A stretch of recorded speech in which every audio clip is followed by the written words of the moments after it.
So it was in the winter of 2015. I was at the house of my parents with my wife and my kids. And everybody was sick, really sick. I was the last one standing. Then I got this first ping, this first message from a person who called himself John Doe and asked if I would be interested in data.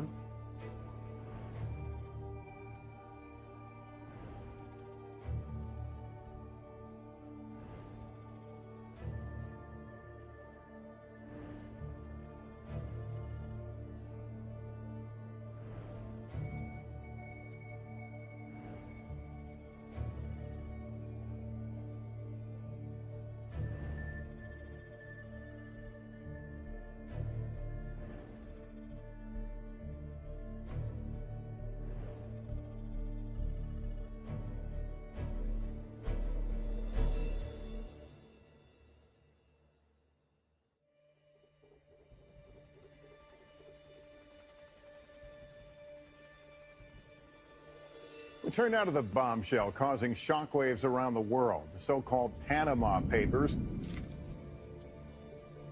What may be the largest leak of secret documents in history. Massive document leak allegedly showing how world leaders and the mega rich hide billions of dollars. A new report which finds 8 billionaires own as much wealth as the poorest half of the world's population. The papers paint a picture of widespread corruption and tax evasion. Now we have journalists stepping in, trying to tear down those barriers of secrecy and exposing what is happening behind closed doors. The revelation now is kicking off a worldwide investigation. The whole issue here is about secrecy. People can create shell corporations and secretly move money around. Worldwide estimates suggest tens of trillions of dollars are hidden in offshore accounts. What's really shocking is the fact that 12 current or former heads of state are being accused in these papers. A journalist investigating the Panama Papers has been killed, sending other journalists into hiding for fear of their safety. The law firm is denying any wrongdoing, but this scandal, the Panama Papers, is just beginning.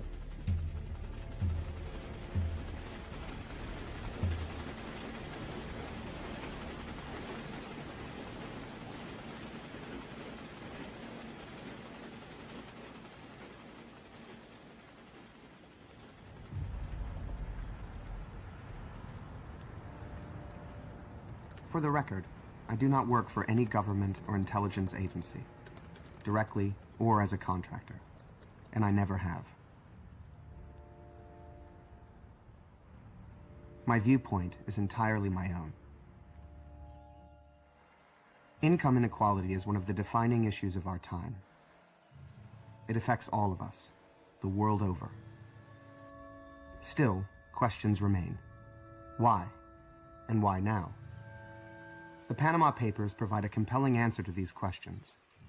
Massive, pervasive corruption. It's not a coincidence that the answers come from a law firm.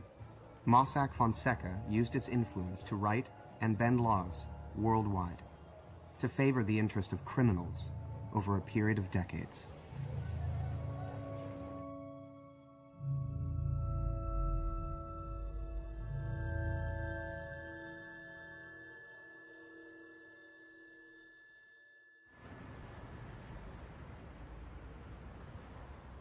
In the first days, it was so fascinating because this window in a world opened where nobody had ever looked in. I always wanted to write. I wanted to become a novelist, but that didn't really work out, so I intended to become a sports writer, and that also didn't work out, and here I am, so. What interested you? What got you into journalism? Well, I think it's more or less the sense for injustice in some way. We founded our own paper in Rosenheim, where I come from, because we had the feeling that all the media there are very much right-wing orientated, and that important stories are not really told.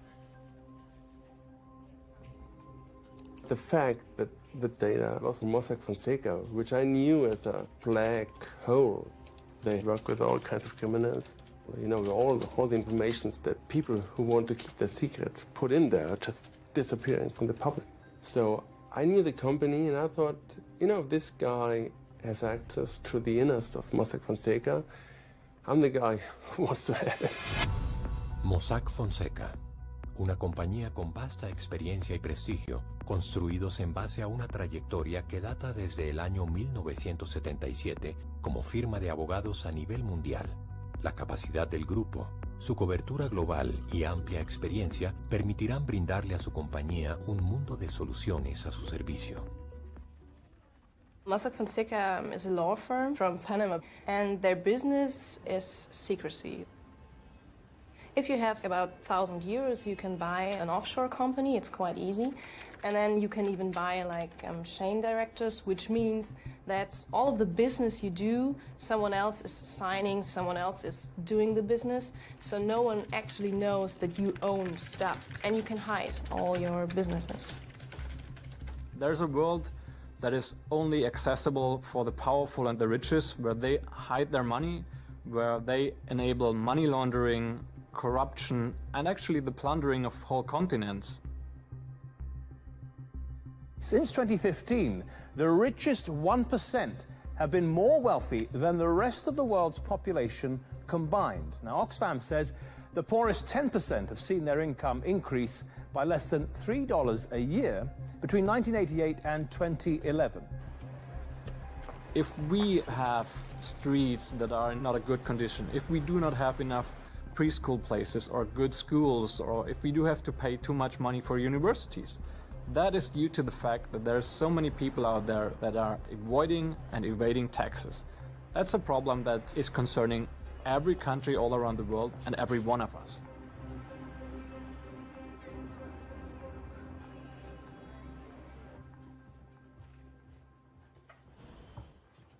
In the first days, it didn't seem like this is the biggest leak in history of journalism. It only was, this seems to be a really good story.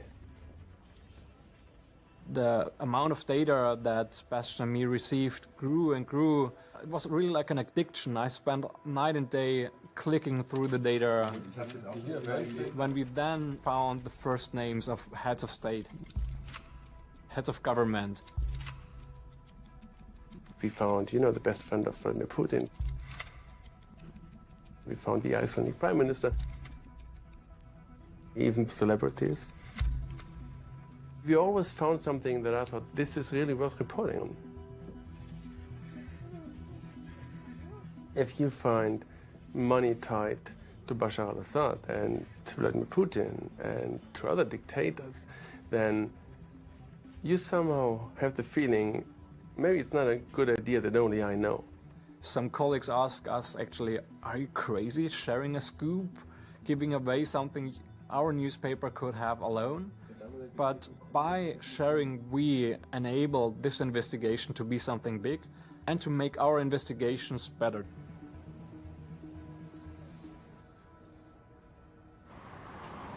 So we reached out to the ICIJ in Washington and shared the data.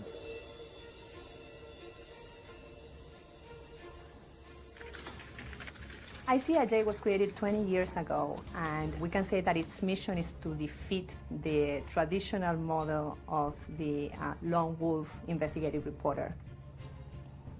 The lone wolf investigative reporter is all for herself, for himself, and so ICIJ was created as a network of investigative reporters in more than 60 countries who collaborate on stories that are too complex and that need to be told from a collective perspective, from a collaborative perspective, that need to be told across borders in collaboration. The general meeting ends at 3:45. I am originally from Argentina. I went into journalism fairly young. At 18, decided to be a journalist. I saw a lot of inequality in my country growing up, a lot of corruption, and I wanted to do something about it, but not from an activist point of view, but from a journalistic point of view. When we started receiving the data from the Deutsche Zeitung and analyzing it and realizing that it was connecting to 200 countries, that there were dozens of public figures and prime ministers and presidents and princesses and queens, and we have to do the biggest investigation we have ever done to do justice to this data. I have to admit my first thought was skepticism, because I thought, well, we've done these stories on offshore before. We'd done, I think at that stage, 4 or 5 of them. And I was wondering how it was going to be possible to get all the media partners interested in doing another story about offshore. But we really had cracked the offshore world. Even though we had done previous stories, we didn't have this kind of information before. And I really thought it was a breakthrough. 11.5 million documents. Do you have all these complex kind of documents, some that you're familiarized with, but sometimes you also have databases within them? They were mostly emails, PDFs, and everything else. But because there were so many millions of documents, we had to make it easy for journalists to search through them. Producing data sets, for example, all the clients of Mossack Fonseca, all the intermediaries, clients per country, and so on. Every company has a number and a folder, so it's very easy to navigate actually in the original data. Then we upload it to a platform that we call Blacklight. And this becomes like Google, where you have a search box. So you're actually able to figure out whether some names of people of public interest in your country are present in that data. One big danger here was that someone was feeding us the documents and then would perhaps slip in some false information into the documents. We wanted to make sure that wasn't happening. We had done some work on Mossack Fonseca in the past, so we actually had a set of documents that we could compare the information we were getting from the new source, the John Doe source, with what we had before. So my early stage was to keep questioning everything and to make sure that we were jumping every hurdle. We decided to reconstruct a database of the companies and the shareholders connected to Mossack Fonseca. It's called Linkurious, and you just start typing people's names or companies' names, you will get a circle called a node. And if you click on it, it starts expanding. And then you will be able to see how many companies a person is connected to or who are the shareholders behind a company. We literally took months to make available this information to the journalists, and we were making it available in batches up until the very end. I think the last batch of information of documents was released perhaps a couple of months before publication. We have 1.7 terabyte at the moment. We brought 1.5 to ICIJ yesterday. You don't just call great reporters that you have heard of. You have to call people that you know you can work with, who are excellent reporters, but also people that you can trust.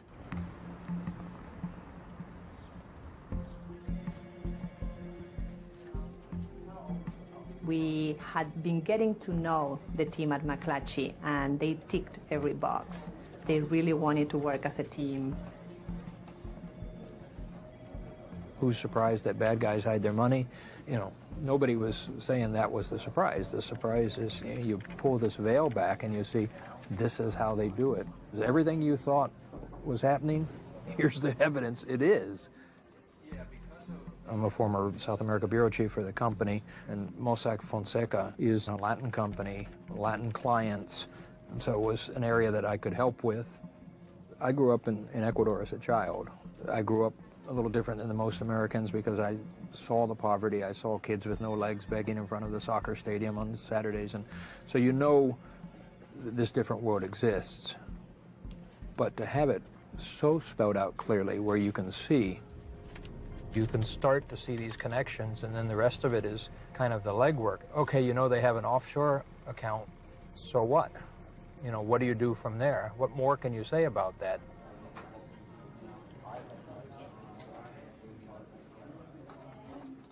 Usually as a reporter, you have tips, you have some kind of roadmap of where you want to go with the story. With this, we had absolutely no roadmap. We weren't the big guys, you know, we were the ones who tried to break stories that the big guys didn't have. We were the underdogs to some degree. It was also something that we had to kind of sell to our company at the time because they had decided that they were going to shut their foreign bureaus. They were wondering what value foreign news would have to their readers. Why are people going to care that the rich don't pay their taxes and crooks are crooks? Everyone knows that. What he didn't understand is that this was such an enormous amount of data. It was revealing a whole world. It wasn't just a story about offshores. It was the goods. We had the goods on how it worked.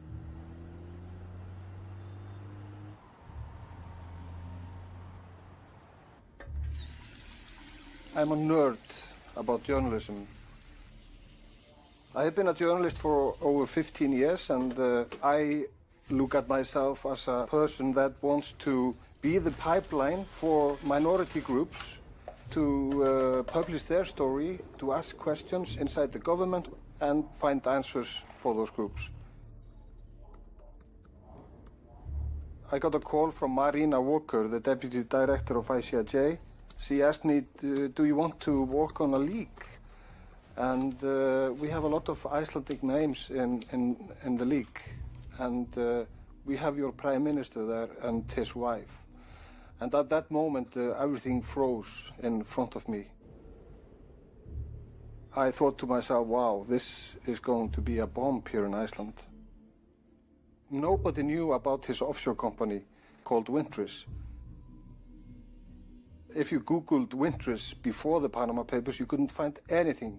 And the Prime Minister hadn't been transparent about his involvement into the offshore world. Ladies and gentlemen, it's a pleasure for me to be here today at Iceland Investment Forum. It takes time for any given country to resurface from political turmoil after a large-scale economic crisis. We've already made significant progress, and I'm convinced that the policy this government has put forward is a sound one, and that it will bring further benefits. I have to admit that when you hear the Prime Minister is involved, his wife, and other big business people in Iceland, very powerful people, then you start to think about what will happen. Hope to see you and your money in Iceland.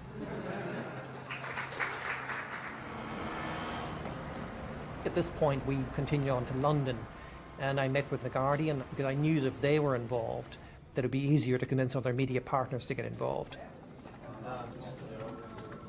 This was a really important leak. I think we've had 3 super leaks this century so far.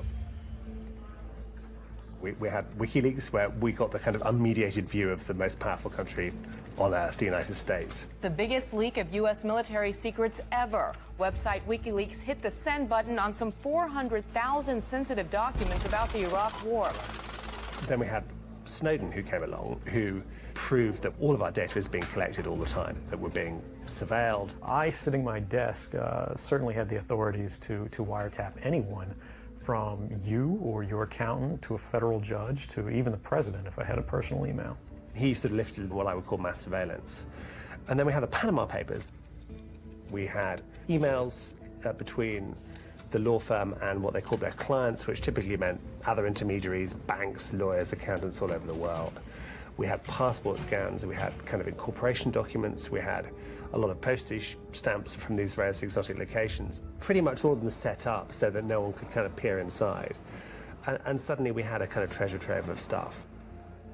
I've been on the Guardian for about 20 years, 12 years as a foreign correspondent, bouncing around the world, Afghanistan, Iraq, Berlin, and then I was posted to Moscow, where I kind of really plunged into what you might call kind of post-Soviet murk, corruption, espionage, Vladimir Putin, his money, question mark, and so on.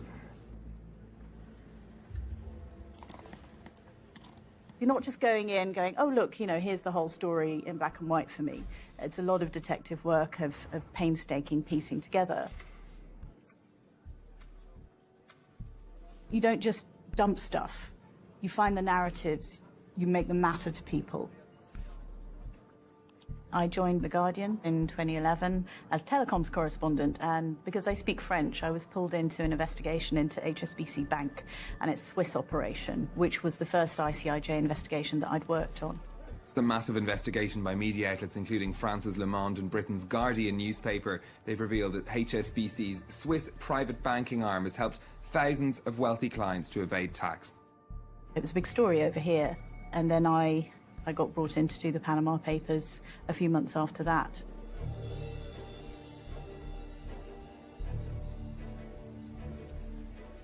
I knew that there were companies in Malta that were using Mossack Fonseca to set up companies in Panama for their clients.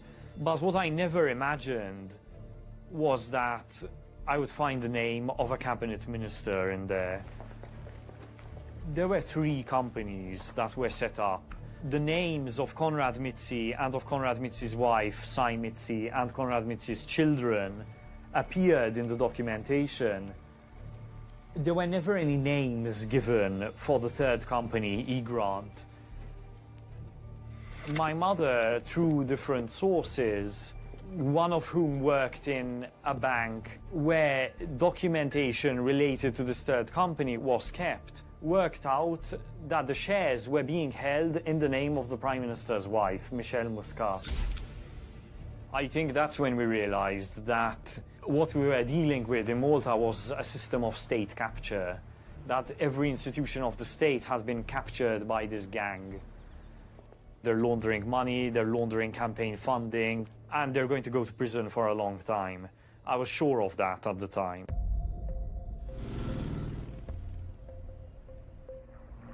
This is all about secrecy and the ability to hide your money, your assets. The rich and the super rich, together with most sort of multinational corporations, essentially exited quietly, sort of slipped off stage from the messy business of universal taxation some time ago. Before I started work on the Panama Papers, I thought that offshore was a kind of small, minor, who cares, little aspect of the economic system we knew not so much about. And after reading the Panama Papers, I realized it is the economic system. It is the system.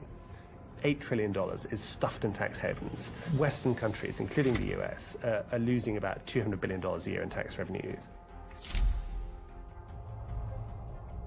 We were still debating at that time whether tax avoidance was a matter of public interest or not, or could you simply do what you liked with your money.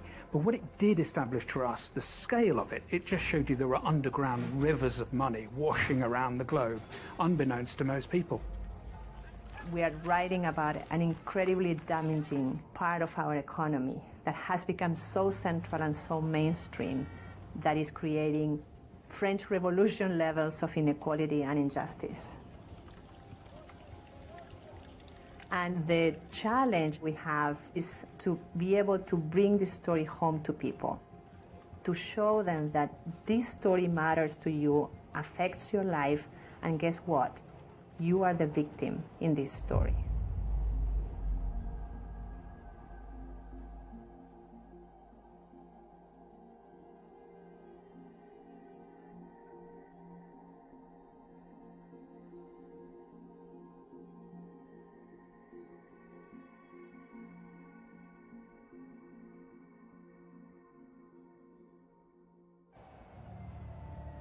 Banks, financial regulators, and tax authorities have failed.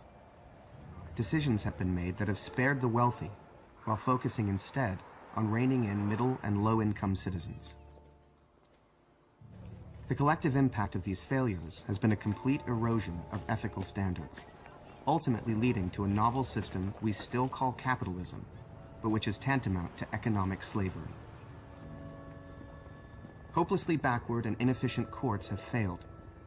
Judges have too often acquiesced to the arguments of the rich, whose lawyers, and not just Mossack Fonseca, are well-trained in honoring the letter of the law, while simultaneously doing everything in their power to desecrate its spirit.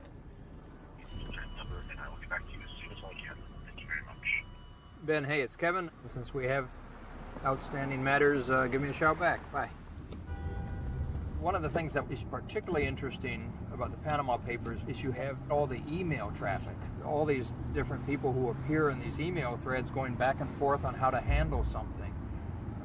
You see their personalities and who in the compliance department, who is more serious about really cracking down, and the tension between management and compliance. So at one point, the Geneva office basically says, you know, they found that you've got a Syrian tied to Bashar al-Assad, who's now under sanction and everything at the time of these emails.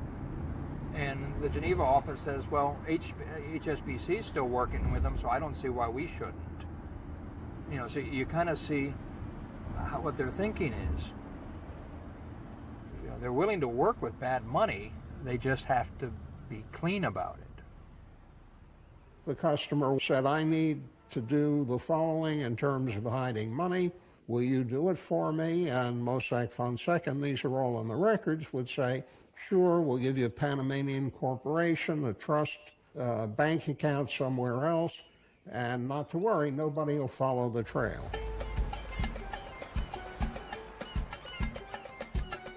To simplify, to explain how this system works in a really understandable way, I worked on a case involving a drug trafficker in the Cayman Islands.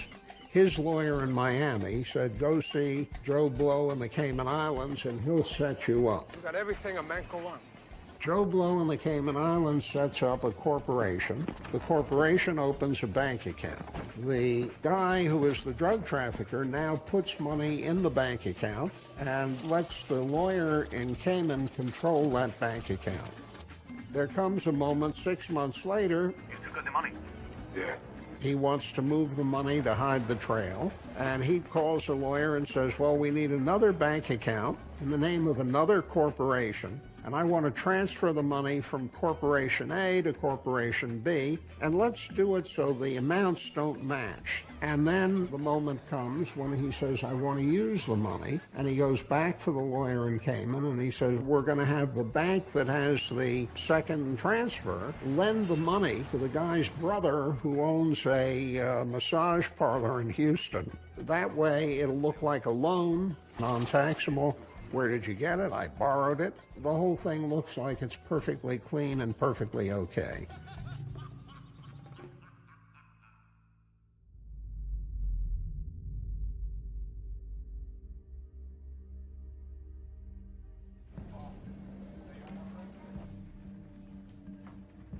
Hey, how you doing? I was kind of skeptical because I wasn't a big fan of inviting so many colleagues. I thought, you know, maybe 50 or 100 is really enough. And we knew around 50 or 100 from previous investigations, so we trusted them. Did they know that you got the data, or the data is out there available to someone? Well, we made something up here just to see the relation. I wondered if we could keep this whole project secret. There's one basic rule, and that might sound rude, but it's important. That's shut up and encrypt. We always told our colleagues that you cannot tell anyone, not your wife, not your best friend, nobody, about this project, and you have to encrypt everything. You know, my primary interest at this stage of the investigation was to establish public interest. So we only were interested in public figures, you know, politicians, business people, anyone with a public profile. And you know, the fastest way to find that out is to give a set of documents from Indonesia to an Indonesian journalist, give a set of documents from Iceland to an Icelandic journalist. They would identify pretty quickly who was worth looking at on this list and who wasn't worth looking at. There's a part in the website where they actually brag about their good internet data security. We have very good security. This is not going to happen to us. I was angry that nobody had called me and I wasn't involved. You know, I have never collaborated in a giant thing like that. I collaborate within my newsroom, sometimes with like one, you know, an outside group. Most news organizations are not global. And then I think this becomes much more important because it seems like more and more the best stories are global. This was like a ringing affirmation that you can actually do it, and you can do it at scale. This is we're building up long lists of persons and of companies. Then the ICIJ said, for example, we need somebody in Panama. And I said, I don't trust anybody in Panama.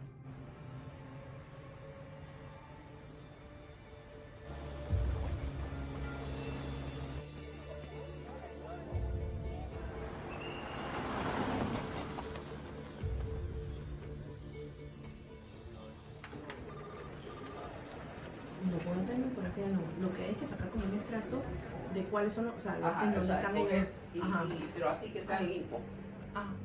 When I first looked at the assignment that we were going to do, I flipped. And the first document I saw, it was an invoice. And that's when I said, oh my God, this is huge. Because invoices are probably one of the most private documents within a law firm. And then when I see the names of people I know in the database, I mean, I was really, really, really scared. Because I knew what was coming behind that. And I knew the consequences that this was going to have. Rita Vasquez was also a lawyer in the offshore services industry for many years. So when we learned that, we were fascinated. We had the opportunity to work with an insider who understands this industry from within. Seeing my friends and people that I care for in that data really made me wanted to go deeper into the project. As a newspaper organization, it is not our duty to tell if a private person is doing something wrong with their own money. But it's our duty to tell if somebody who had access to public funds, or if somebody who had been part of a government or had some sort of a jurisdictional power was doing something wrong.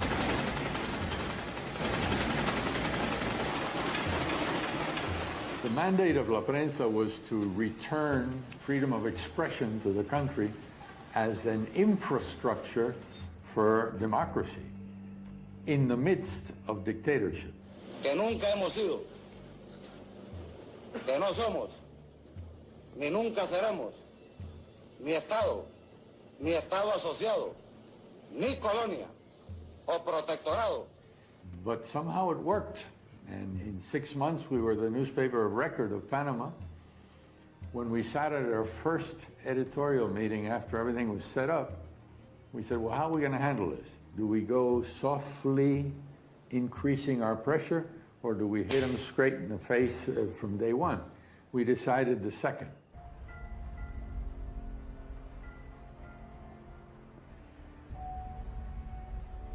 When we heard Mossack Fonseca, we knew that we were uniquely positioned within the project because I played for the Mossack Fonseca softball team in the BVI. 4 of our closest friends worked for Mossack Fonseca. And so we had a perspective that out of the journalists, there were 2 people that knew the inner workings of that company better than anybody. My journalism career was never going to lead to any kind of greatness. I was never going to work for the New York Times. You know, I was the English editor of La Prensa in Panama. That's not the sort of things that make a great bio. And I always compared it to a career minor league pitcher that suddenly you get to start Game 7 of the World Series. When you find out it's world leaders, it's drug traffickers. The Reina del Sur, who is one of the most famous female narco-terrorists in history. Carlos Quintero, who was described as making Pablo Escobar look like a baby. All of these names that come flooding at you, and your first thought is, how did they get away with this?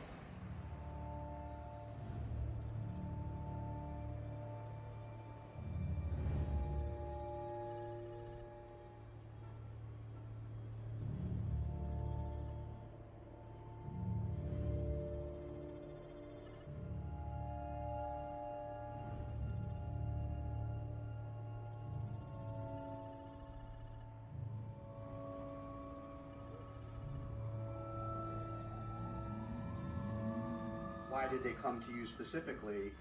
Is it because you were in this space already and they just kind of knew of you as someone who was interested in this world? At least that's my assumption. I mean, we've been working on offshore since fall 2012.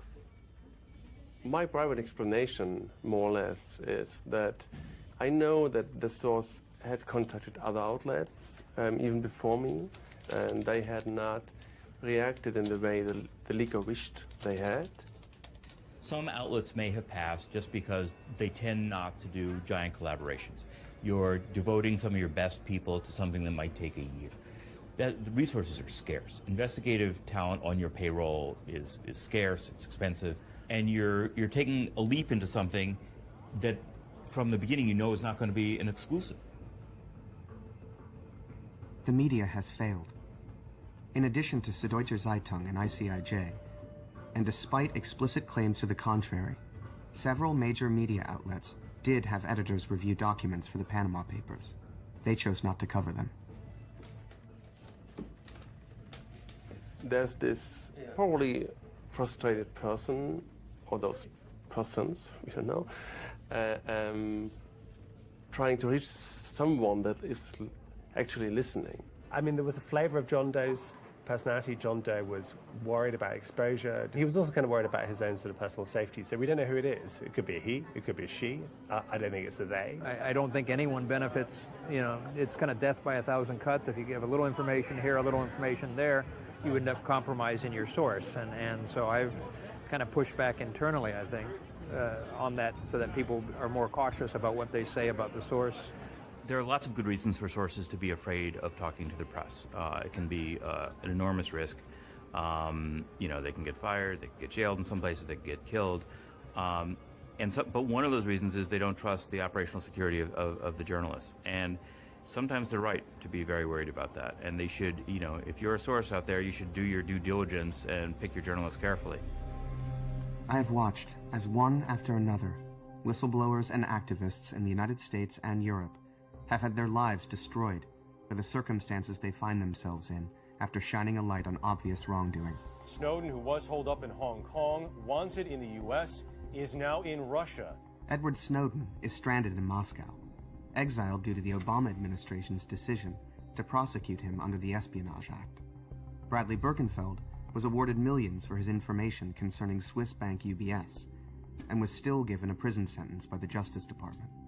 Legitimate whistleblowers who expose unquestionable wrongdoing, whether insiders or outsiders, deserve immunity from government retribution.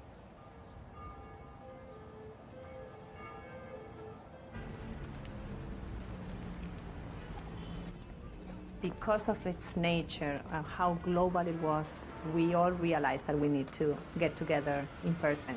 So Munich was the perfect place, of course, because we needed to go to the home of Süddeutsche Zeitung. That itself had to stay secret, so you couldn't say, I'm in Munich for X. People naturally asked, well, you know, what are you doing there? Oh, a work meeting, or you had to come up with something that didn't sound anything like what you were doing there.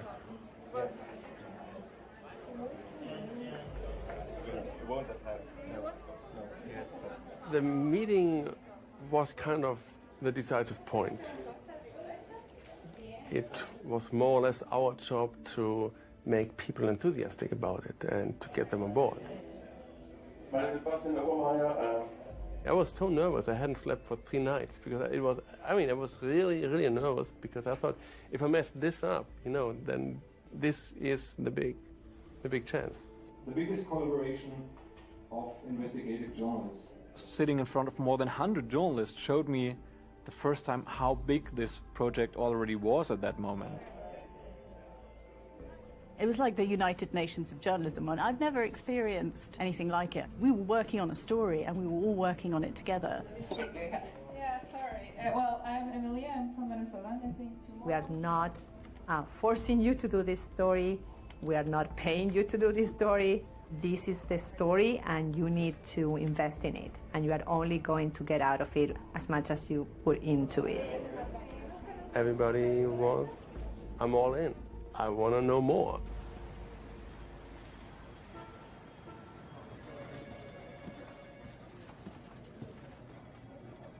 It's a time right now in newsrooms of great uncertainty. You know, what will be the fate of newspapers, which used to be the watchdogs of the media?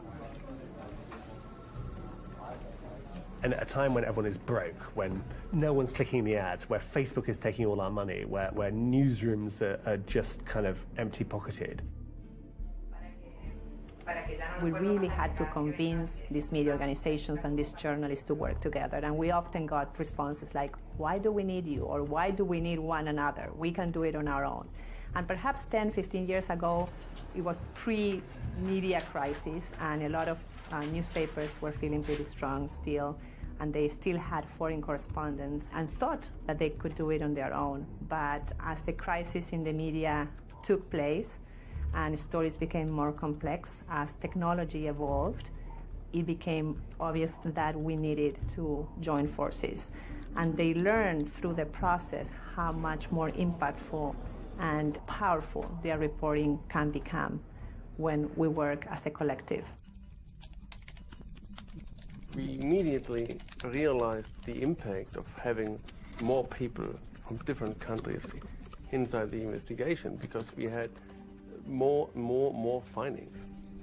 Generally, I would say we found the anonymous international rich. We found Spanish royals, we found a German chicken farmer, we found a French dentist, we found people who would use fake names when dealing with their lawyers. So instead of saying, hello, here is Ivan, they would say, hi, it's Harry Potter. And there was correspondence, dear Harry, your $25,000 has arrived in the Bahamas. I mean, it was just like the most weird fishing expedition. I mean, there were fish you would expect, and there were some very ugly small fish you didn't expect. Whenever I went into the data, I found something new. I found scandals in Africa and Latin America. Messi now, everyone on the edge of their seats. Messi going for goal! He's a man on a mission! Lionel Messi, his family fortune is in the Panama Papers and is now in the courts. No one in their right mind in Latin America thought that FIFA wasn't corrupt. Here we go, sir. It was not a surprise to find the FIFA officials. That was kind of one of the people thought was going to be in there. Kids are under contract at 13 or 14. Whether or not they've ever become a pro has very little to do with their talent level and more to do with which lawyer is screwing what agent in a business deal. And Lionel Messi, there's no evidence that he himself had any hand in any of this, but the people who handle him and the whole contracts and everything, they did. And we will restore the image of FIFA and the respect of FIFA. And everyone in the world will applaud us, and will applaud all of you for what we'll do in FIFA in the future.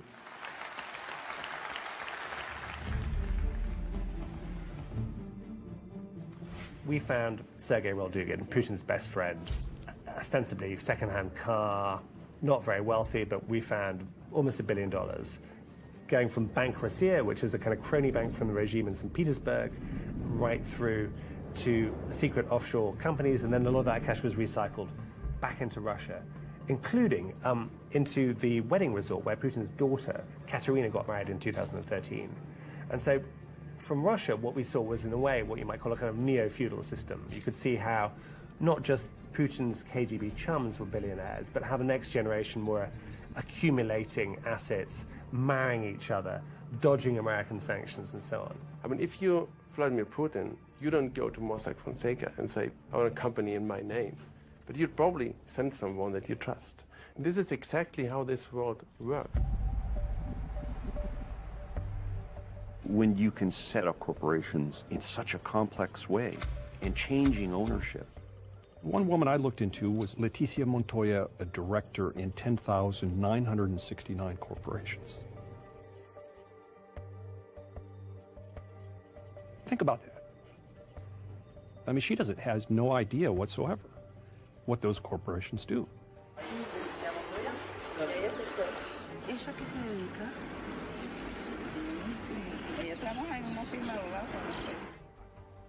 It's just a job, but she's a secretary. Those who went through her house could have seen that she has no money. She lives in a fisherman community, not in the city. I mean, it's not like she made any money out of this. This has gone on country after country after country. The amounts that are being pulled out are really at the expense of average people who simply can't get services from their government because the money's been flat stolen. I spoke at a conference of the Inter-American Bar Association in Cochabamba, Bolivia. And I tried to say lawyers' job is to keep people honest, and you shouldn't be helping them evade the law or break the law. My audience began to laugh at me. I blew up. Why do you think you don't have clean water? Why do you think people are so poor? It's because you, as a group of professionals, are teaching people how not to be participants in your society. The fundamental question that I ask is, well, who makes money off this? Who makes money off this industry? And obviously, Mossack Fonseca made a lot of money. And obviously, their clients who avoid taxes, they make a lot of money. But banks also make a lot of money. Financial institutions, Wall Street. You can't have a major business if you don't have banks complicit with your business. The banks are certainly a key cog in this whole mechanism set up to create distance between the real owners of the money and the corporations that nominally have control over it. But banks donate a lot to politicians. And, you know, there you go. The banks and the accounting firms and the law firms, they are basically spending all of their resources in trying to damage national treasuries, in creating an illusion of an economic system that works only for the 1%. And they are working to deepen that gap between the 1% and the rest of the world.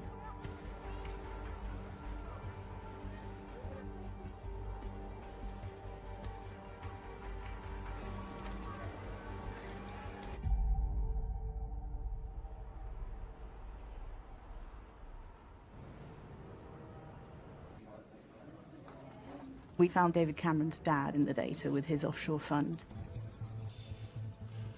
I'm very relaxed about publishing these things. There's no secrets about my status. I am paid handsomely as your Prime Minister, and that is my main source of income. And I have a house I used to live in before I moved into Downing Street, and I rent that out and I get the income from that. I don't have other sources of income, so there'll be no surprises in terms of my tax affairs, but I'm very relaxed. As I've always said, nothing's changed. It wasn't even a surprise that his dad had a fund. It's just that he wouldn't say that they had money in it.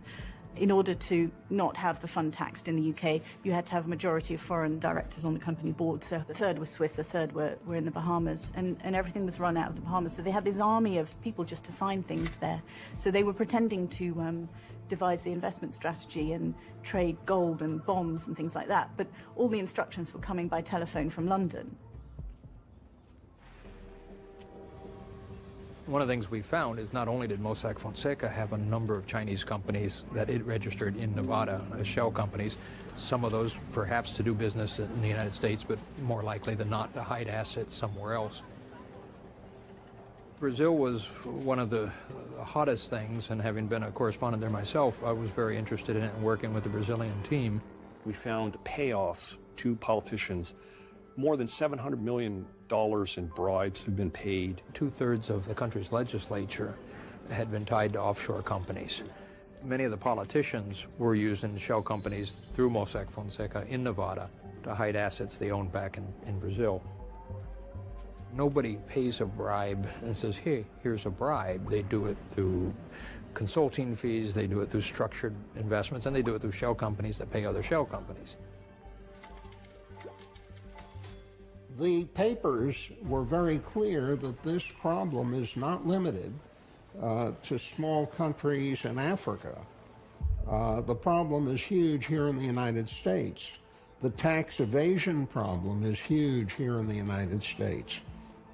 There were a lot of Americans in Panama Papers, so there's this perception that there weren't. I think what was missing was a Putin-type big name, but the very kind of people you'd expect to be in the Panama Papers were in there. All kinds of SEC fraud, pump and dump, penny stocks, and a lot of hedge funds. Those kind of guys who need that anonymity to make that work, those guys are in here in some significant numbers. And unfortunately, that's gotten easier, not harder, in the aftermath of Trump's election. I am officially running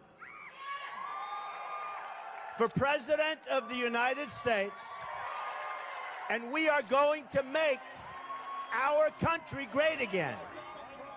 Having Donald Trump as the President of the United States let me feel a little bit strange, knowing that he also had some offshore deals in his past. He didn't pay any federal income tax. So that makes if me he's smart. paid zero... Trump is obviously one we were focused on from the very beginning.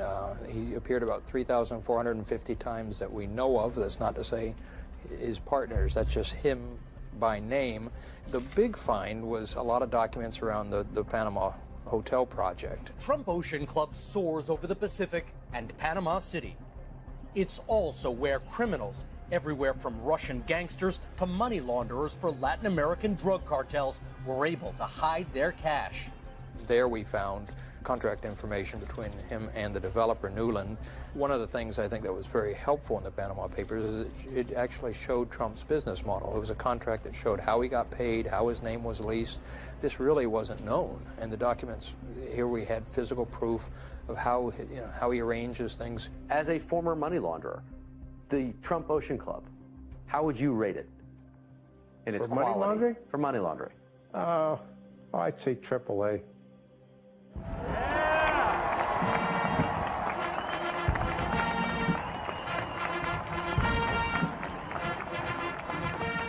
You get control of the country, you move your family into all of the important jobs in the country, and then you use that as an opportunity to enrich yourself. The man they credit with Donald Trump's victory, the president-elect's own son-in-law, Jared Kushner. What's now going on is exactly that.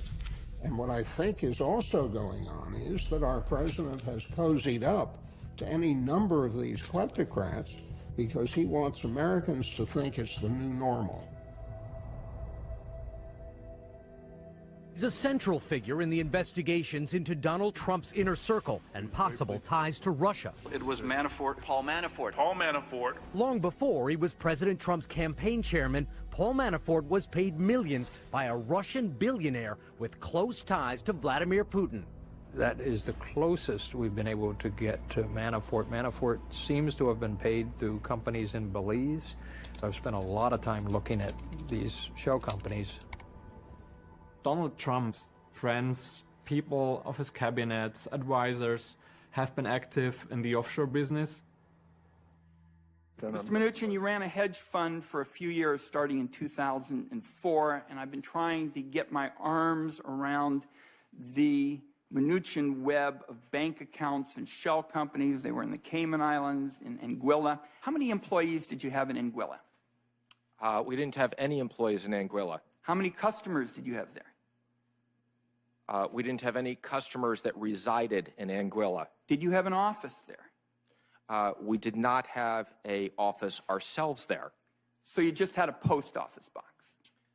Senator, let me explain to you. It's just a yes or no answer. I'm already over my time. Yes or no? Did you just have a post office? Well, hopefully the other senators will defer some time so I can answer this for you because I think it's an important issue. Mr. Chairman, I think you should go ahead and answer it right now. You have a chance to answer the question. Yeah. I'm very troubled about this question of how you're going to unrig the system if you've got a record of taking advantage of tax shelters that, in effect, have a 0% tax rate. Thank you, Mr. Chairman. The taxes you pay are compulsory. They come out of your paycheck. You can see it once or twice a month. There are no Cayman Island deals for you, none of those kind of sweetheart overseas deals for you the way Steve Mnuchin, the Treasury Secretary, got. Then there's another set of tax rules for the fortunate and the well-connected. They can pretty much decide under the tax law what they're going to pay, when they're going to pay it, and in some instances, almost nothing.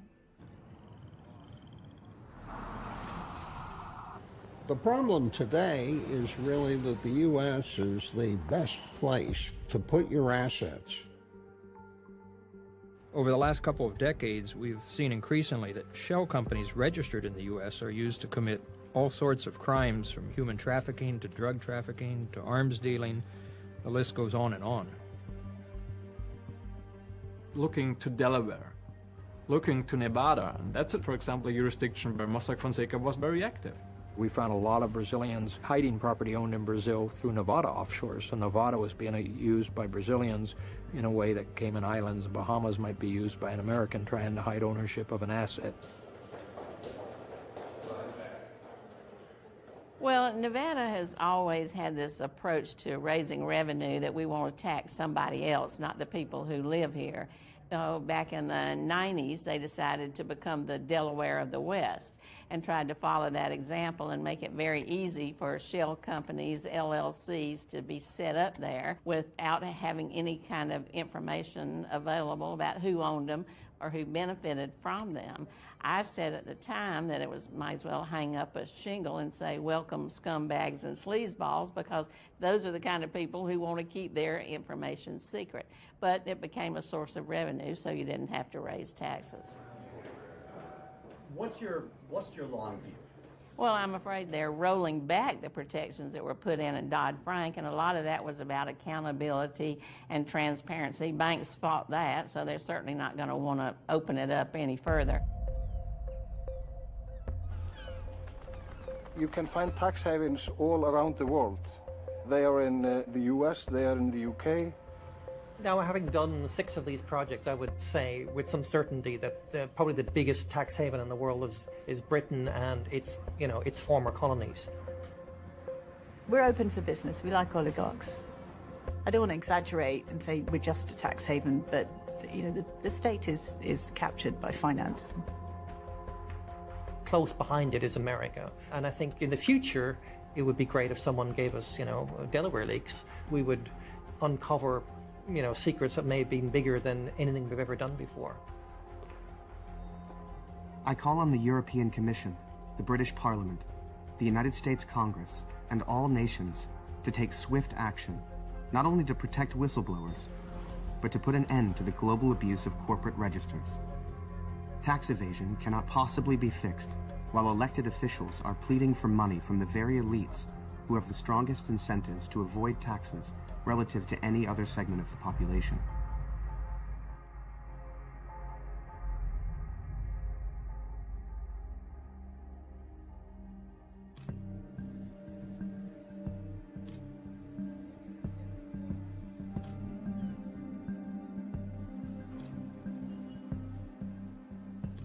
I was actually concerned every day about the security of this whole project, because let's face the facts, journalists like to speak about their work.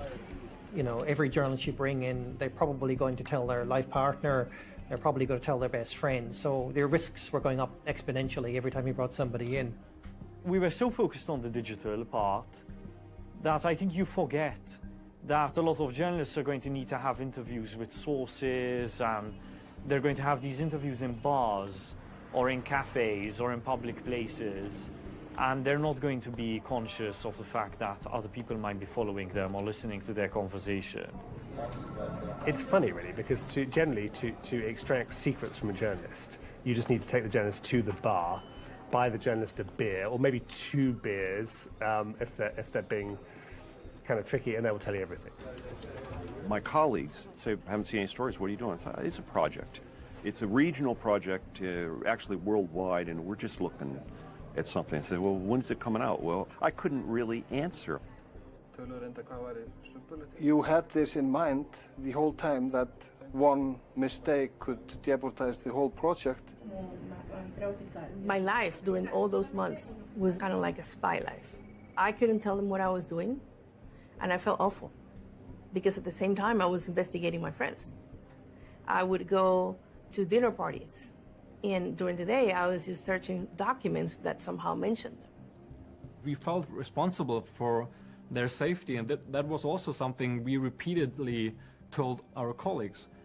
Be aware that there's colleagues of us out there risking their life with this reporting, and if you tell too much, you could risk their life.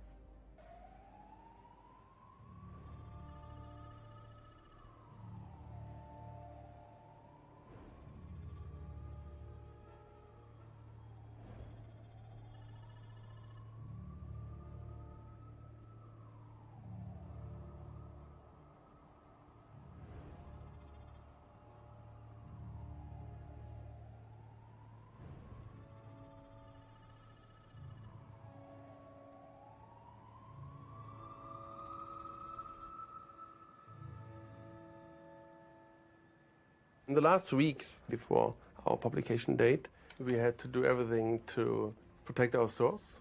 So we stopped all communications. We destroyed effectively the devices that we used to communicate with the source, my iPhone and my computer. We deleted all the files with several programs, so we ran it over and over and over and until it was completely flat. But then again, we weren't really sure, if you really can trust this. So I more or less took a hammer and started smashing the things. We didn't want to throw it away because we were so paranoid back then that we thought if someone finds it, maybe he can do something with it. The most dangerous moment in the investigation and the most tense moment when we start reaching out to people for comment. If we have had a year to look at your bank information and your company information, we are not going to surprise you. You don't approach people and say, listen, dear team of Mossack Fonseca, you lost all your data. The camera crews for the broadcasters involved in the project descended on the offices of Mossack Fonseca in Panama City and demanded to talk to someone, get a statement. Usted me acaba de decir que no nos van a atender. Yo quiero saber quién le dijo que no nos va a atender. ¿Qué persona? ¿No sabe? We sent them an email. We saw documents that seemed to indicate that you have many troubles with your due diligence and the way you choose your customers. Then it follows a long list of questions, very detailed, very much into the cases.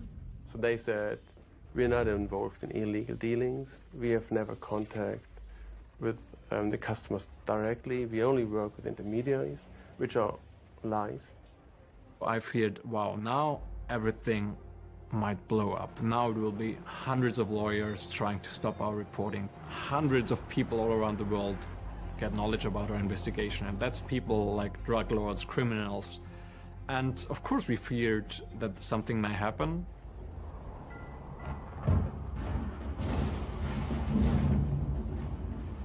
It was very stressful for all of us because at that point, yeah, we had to call our sources, we had to call the people that we were writing about, and people started to know more and more and more. We started to have a bodyguard because that's when we received the indirect threat by Mossack Fonseca. So they came and said, we know you have a journalist who's helping the international media, and she's being paid for, and she is trying to diminish the reputation of our firm and the country, and she's going to have to, suffer the consequences. So the paper immediately said, you can't be around without any protection. My friends are here.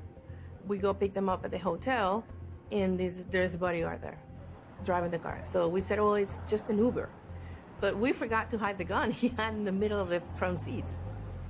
We had to live a double life, in that really was something that changed our lives from that moment. The most frightening moment for me shortly before publication was when I personally had to write an email to the Kremlin, basically addressing it to dear Mr. Vladimir Putin and laying out what we have found in regards to this net of companies around his friend Sergei Roldugin that was funneling hundreds of millions of dollars out of Russia. And I've never written an email to Vladimir Putin before. Some days later, Vladimir Putin's spokesperson, Mr. Peskov, did a press conference in Moscow. Documents show nothing about Mr. Putin. Everything that was interconnected with our president was written by newspapers and was written by journalists without having obvious facts for that. It was clear to me, oh shit, he's speaking about that email I sent some days ago. In our understanding, this is nothing else but a reflection of, let's say, an overwhelmed Putinophobia disease that unfortunately is quite spread now in in lots of media. It was clearly obvious that the Kremlin was pissed off. We got a lot of legal threats, and there were so many, they were really piling up. Everyone that we contacted recruited the best lawyers to threaten ICIJ, to try to get us to show them documents, to try to get us to not publish the story. Drug trafficking, income inequality, poverty. You look at those problems in the world, and a lot of the keys to addressing those problems are in the Panama Papers. Even though you feel like you may wake up one day and have somebody in your bedroom pointing a gun at you, you feel like you have to keep going on this because it's too important. So coming from Iceland, I knew that if I would start asking questions about the offshore company of the Prime Minister early, then all the alarm bells would ring inside the government and inside the institutions here in Iceland. So we had to find a way to get the reactions from the Prime Minister on camera. So we decided, after a lengthy talk about the ethical issues, to confront him. Mr. Prime Minister, what can you tell me about a company called Vintris? Well, it's a company, if I recall correctly, which is associated with one of the companies that I was on a board of, and had an account, which, as I mentioned, has been with the tax on the tax account since it was established. So now I'm starting to feel a bit strange about these questions, because it's like you are accusing me of something when you are asking me about a company that has been on my tax return. Yeah, but it must be okay for me as a journalist to ask the Prime Minister about personal... But you are indicating that I have not paid taxes on it. No, I'm just asking you questions. Okay. But to go into the details, I would like my partner to do it in Icelandic, because I don't have the details to discuss it. Akkur hefur ekki sagt frá því að þú væri tengdur... Ég skal taka þetta viðtal við þig sjálf. Nei, akkur hefur ekki sagt frá því að þú væri tengdur aflandsfélaginu Vintris? Herru, ég skal veita þér þetta viðtal... Við erum í viðtalinu núna, Sigmundur. Þú getur svarað, þú ert forsætisráðherra þjóðarinnar. En hvaða eignir eru í félaginu? Hvaða eignir eru í félaginu? Ég meina, þú ber ekki... Við vitum um það að Vintris var kröfuhafi og kröfuhafi í föllnu bönkunum. Þannig að þið erum verið að gera eitthvað tortryggilegt sem að ekki tortryggilegt. Vita félaginu í defense að þú hafir átt aflandsfélag sem var kröfuhafi? Hvaða atriði ertu að búa til þetta? Sigmundur, þú hlýtur að geta svarað þessum spurningum. Þú ert forsætisráðherra, þú hefur ekki komið hreint fram.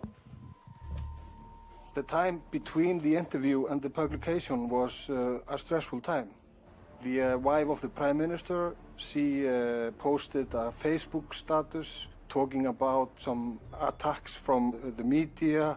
Soon I realized that we shouldn't be afraid, because we had all the materials, we had the interview, and I told my staff, just relax, because we are going to publish this and it will be big.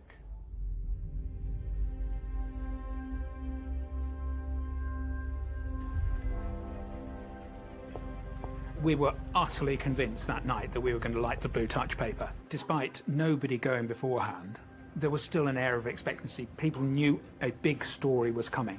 What was weird was about 10 minutes before we were due to press send, Edward Snowden tweeted out a link to the English language website of Ciudadanos.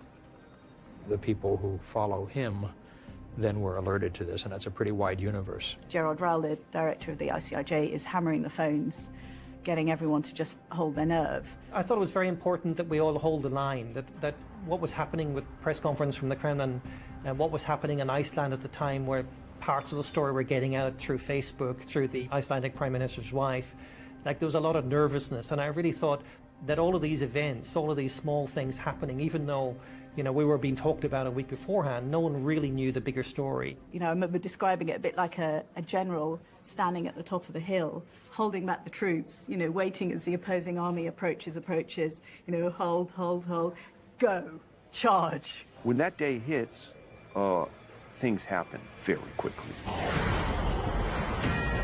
The so-called Panama Papers now exposing the secret financial dealings of politicians and celebrities. Many of the world's most powerful politicians, wealthy business owners, and popular celebrities are now desperately trying to distance themselves from the fallout and consequences of the Panama Papers. There was an immediate response on social media. They're all on the inside. We're out on the street looking in. Hello. This thing exploded and took an entire life of its own. We turn now to the banking bombshell causing shockwaves around the world. Panama Papers. Un escándalo internacional. De Panamá, los Panama Papers. No caso, Panama Papers. What may be the largest leak of secret documents in history. A blockbuster release of millions of financial documents. This is the biggest attack on the tax shelter industry. It's a $1 trillion industry. It is a $1 trillion industry. The UK, France, Australia, Mexico all say they're going to investigate. When it blew up, I had no idea the size of the situation. Panama police have raided the offices of the law firm at the center of the country's massive data leak. No podemos hablar de qué delitos. Lo que sí es que nosotros tenemos que hacer nuestro trabajo e incautar esta información para examinarla. Now the problem is, can the various judicial systems of the world handle all of this material without getting a horrendous case of indigestion? Ramón Fonseca Mora con nosotros esta mañana. Muchísimas gracias por aceptar la invitación. El medio, o el periodista, o el sensacionalista, hay un crimen. Un señor le meten un cuchillo. El periodista, en vez de investigar al señor del cuchillo, va a la fábrica del cuchillo y decir, a buscar el culpable. We have always dealt with professional clients all over the world, only. After the publication, the example they gave, we're like a knife factory. You know, we sell the knives. If people kill other people with knives, it is not our fault. The problem is they always knew who had the knives and what were they going to do with the knives. The law firm is denying any wrongdoing. When we realized how big it was when we saw people going out in the streets. Thousands of Icelanders took to the streets calling on the Prime Minister to resign following allegations he benefited from offshore holdings in tax havens.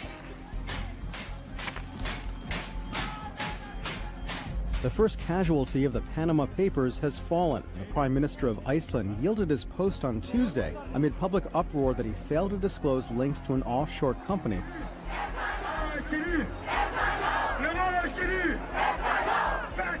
Prime Minister Nawaz Sharif. He may be thrown out of office over allegations that his family owns several illegal offshore businesses. Corruption and bribery at the highest level. On the streets of Rio, Sao Paulo and dozens of other cities, protesters laid the blame at the door of President Dilma Rousseff. Every day there's a new scandal. Every day there is something related to money being taken out of the country. We have some breaking news from Brazil, where the Senate there has voted to impeach President Dilma Rousseff and plunges the country into political chaos. Look at Brazil. That's probably the country where the Panama Papers has had the most impact.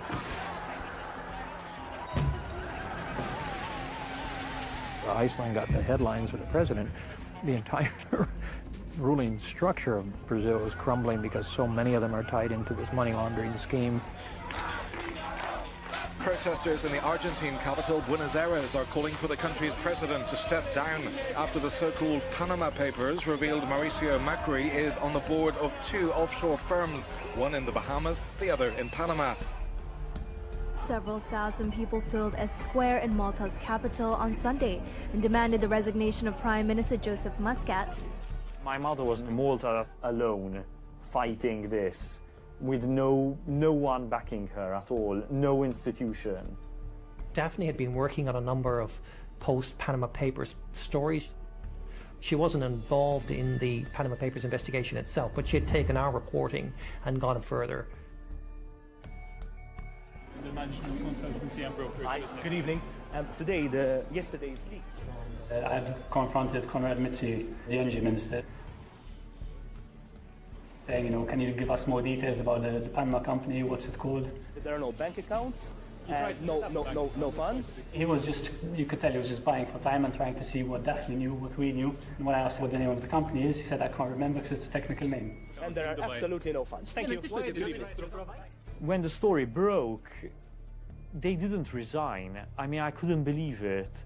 I could see, it was like a disaster unfolding in slow motion. Mal-ewwel okkażjoni fis-sigħat li ġejjin kemm jien kemm Marti nibdew proċeduri legali tal-libel u ħanieħdu pariri legali fuq ir-reputazzjoni tagħna kontra is-Sinjura Caruana Galizia u kontra il-mezzi tax-xandir tal-kap tal-Oppożizzjoni talli qegħdin jirrepetu din il-gidba faħxija.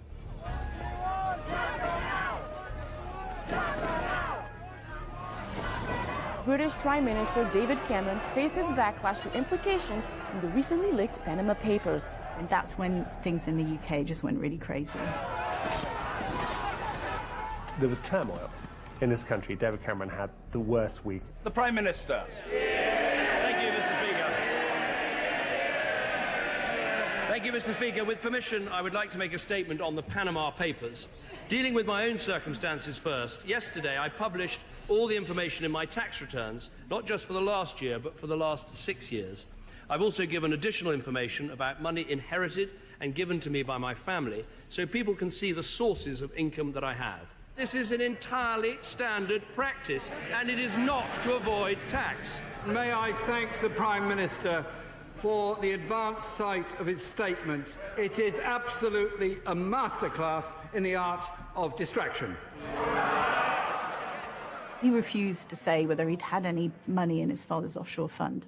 He'd gone on record as saying we've got to end secrecy about tax avoidance. He'd gone on record saying we've got to shine a light on where this money comes from. Some of these schemes where people are parking huge amounts of money offshore and taking loans back to just minimise their tax rates, it is not morally acceptable.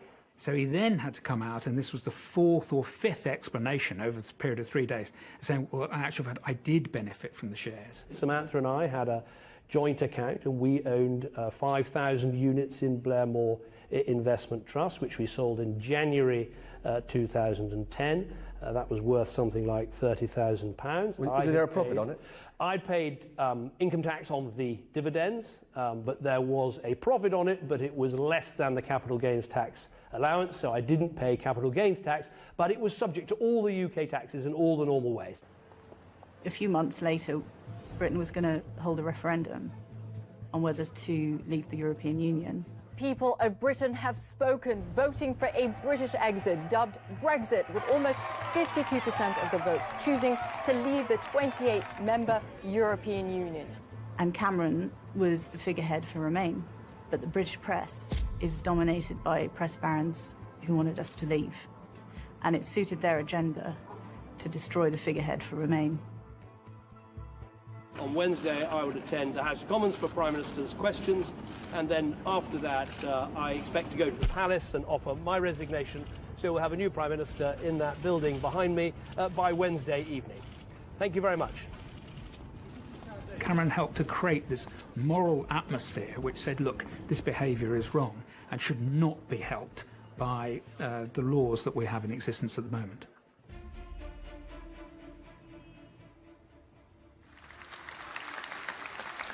The documents show allies to Russian President Vladimir Putin secretly shuffled as much as $2 billion through banks and shadow companies. Day one, of course, was Vladimir Putin and the $2 billion worth of money that led back to him, which was a remarkable story. It's been one of international journalism's holy grails, really, that story.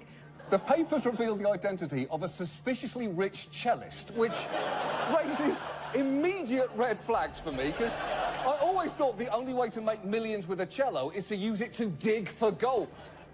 Информация достоверная. У Сергея Павловича уже ничего нет, потому что он на приобретение этих инструментов истратил больше денег, чем у него было. И остался должен даже тем структурам, тем фондам, через которые он это покупал. Но кто этим занимается, вот этими провокациями? Ну, вот мы знаем, что там есть сотрудники американских официальных учреждений. Чем ближе к выборам, тем больше будет таких вбросов. You know, he's basically saying, we're all spies. We scheme dastardly stuff to try and defame the Russian Federation. Now, of course, that isn't the case. And if it were a CIA plot, how come David Cameron got sucked in? How come there were demonstrations in Iceland and Argentina? I mean, the hilarious thing, you know, was that Putin ended up having to buy lots of cellos. Well, Dugin bought lots of cellos because he said it was for buying cellos, so they went and bought a lot of cellos after. This wasn't on official news in Russia. Unless you were looking at foreign media, you had no idea that the Panama Papers broke. The officials who were implicated in these documents would retaliate against journalists. It's real. Journalists have been killed. A car exploded in flames in the Ukrainian capital of Kiev early Wednesday morning. Inside, a prominent journalist, Pavel Sheremet. An eyewitness to the blast says several people tried to pull Sheremet from the car, but it appeared he was already dead. In Russia, journalists, both in the big cities and the provinces, get killed, shot, beaten to death. Roman Lenin, who works for Novaya Gazeta, he was kind of instrumental in chasing following the money all the way to Putin and making that kind of connection. Но я глубоко убежден, что он правда не погружен в работу всех этих офшоров. Он, безусловно, о них знает, потому что он подписывал документы от их имени. Безусловно, в России никто не будет ничего смотреть и расследовать. The Kremlin pretty soon found out who our Russian partners are, so there was TV programs that basically screened something like wanted posters of the two of them, putting out information on them, detailed information that could lead people to the place where they work or potentially where they live. They, to a certain point, left Russia for a while. We were treated as traitors.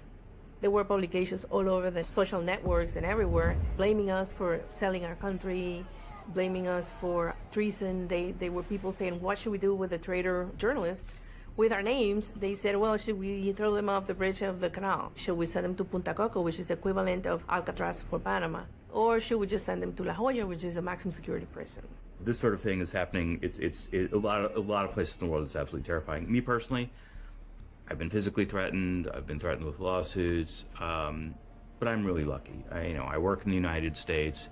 It's really bad form to kill a journalist here. Investigative journalism is hard enough without having to do all that kind of moral math, physical risk. It's something that war correspondents are used to doing all the time.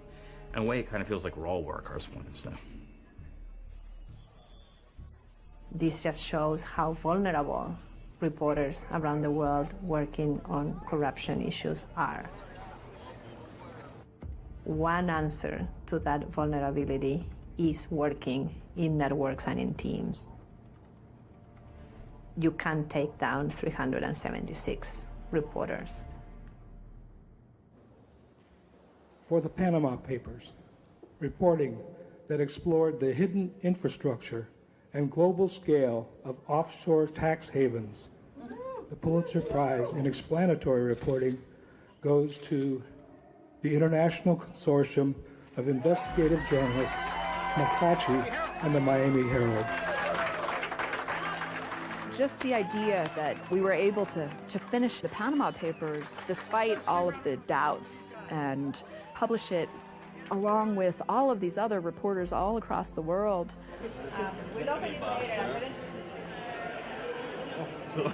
And it felt so surreal because the Pulitzer is something you always dream of as a journalist, but as a German journalist, it's something that you can normally not reach.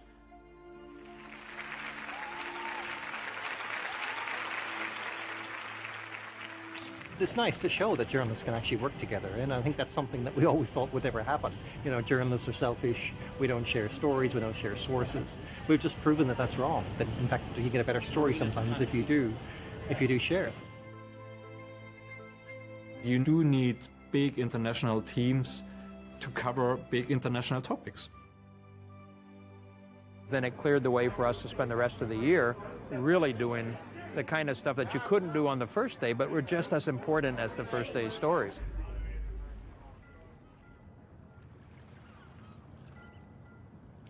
I thought that this would be the time when we can refocus and go into the stories we hadn't yet the time to finish. But then we heard this terrible news from Malta where Daphne Galizia was killed in a car bombing. The son of the investigative journalist Daphne Caruana Galizia, who was killed in a car bomb attack in Malta, has attacked the island as a mafia state run by what he called crooks. His 53-year-old mother, who was killed yesterday, was known for her blog accusing politicians of high-level corruption, and she led the Panama Papers investigation into corruption on the island. We couldn't have been more shocked when we found out that Daphne, you know, Matthew's mother, had been blown up. I mean, it just seems so senseless and crazy. The message was, look, we can do this and we can get away with it. There's no deterrent. We can strike whoever we want, whenever we want, and get away with it.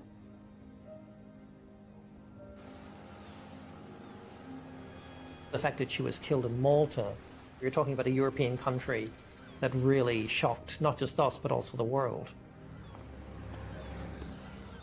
You know, what happened to Daphne, we never thought anything could happen in Malta. Daphne was, you know, very much a fearless investigator, you know, a lone voice in a sense. She was very frustrated with the mainstream media. And, you know, people just gravitated towards her blog naturally. Daphne was fierce, and she was a blogger, so she had a lot more freedom than newspaper journalists in terms of expressing her opinion, and she used it. My article went up at 7 o'clock in the evening, and 2.5 hours later, by 9:30, the police were already at my gate with a warrant for my arrest issued by a magistrate within 2.5 hours. The police cannot understand why I will not abide by the law and sit at home quietly and not write anything about politics. She was one addressing things many politicians did not want to hear. She wrote about corruption at the highest levels of government. I mean, I always get, like, you know, the usual people, don't worry, the truth will come to light, good always wins, there will be justice. My mother always thought that was bullshit. She wasn't just outspoken, she was effective. And I think that's why she's been killed.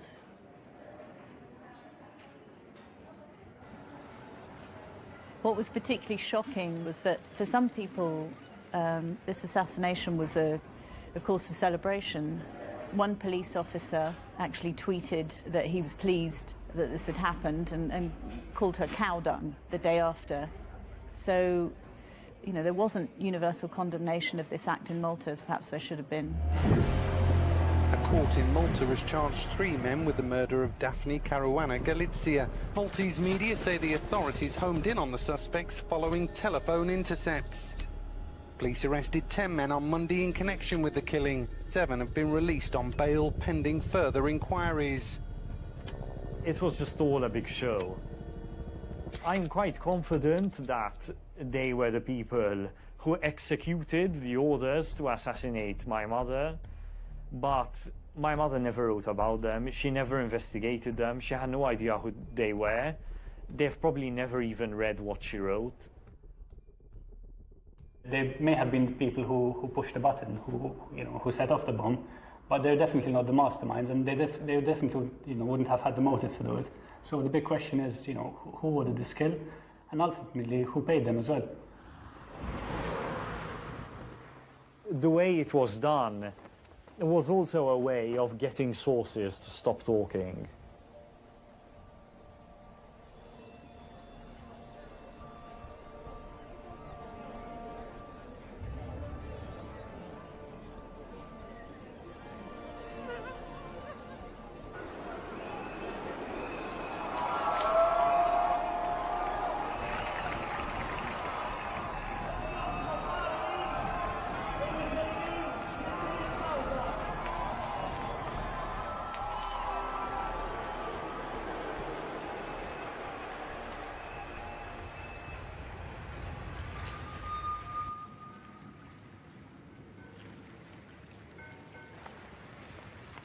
The two founders of Panamanian law firm Mossack Fonseca were arrested after both were indicted on charges of money laundering.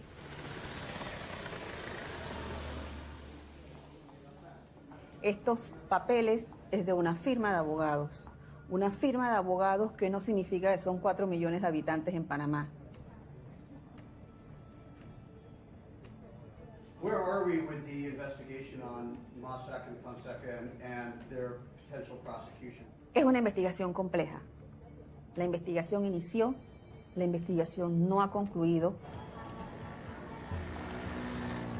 Que en estas causas hay procesados, que en estas causas hay dinero incautado, que en estas causas las personas directamente señaladas fueron objeto de formulación de cargos, sus oficinas y domicilios fueron allanados, se le incautó material, se ordenó la detención provisional de estas personas, pero los tribunales dieron fianza y en estos momentos pues no están dentro del proceso, pero en libertad. Porcel, I think, is trying to do what has to be done, but the judiciary, which is where she has to deposit her investigations, has zero credibility at this point. If you talk to Panamanians out there about this, the reaction is, no pasa nada, nothing will happen. I don't think that's right. I think that something will happen. We have an ex-president of the Supreme Court in jail. We have an ex-president in jail in Miami. I mean, there are things happening. I feel that somewhere along the way, in incremental bits, we'll be solving these problems. It's just a human problem that we have to face all over the world.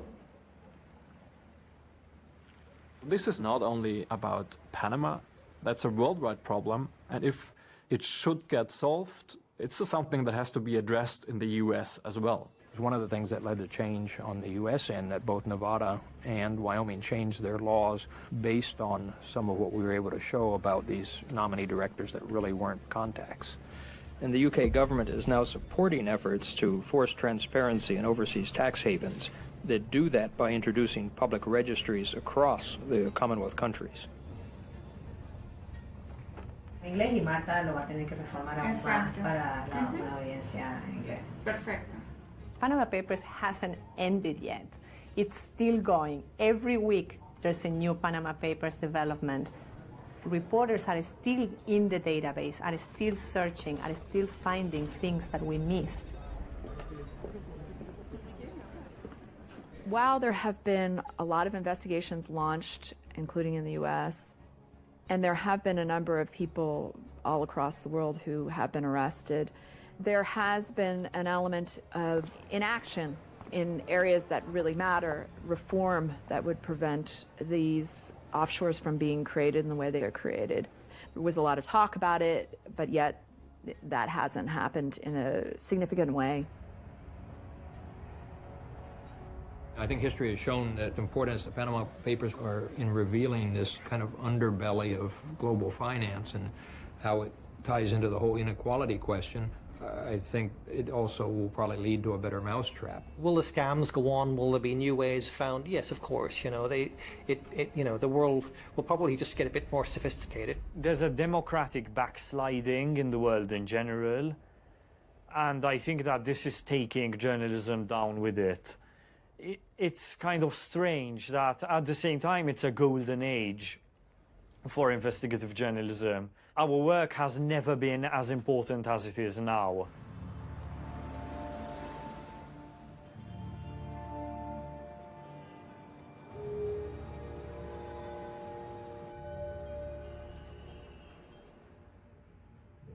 The horrific magnitude of detriment to the world should shock us all awake. But when it takes a whistleblower to sound the alarm, it is cause for even greater concern. It signals that democracy's checks and balances have all failed, that the breakdown is systemic, and that severe instability could be just around the corner. So now is the time for real action.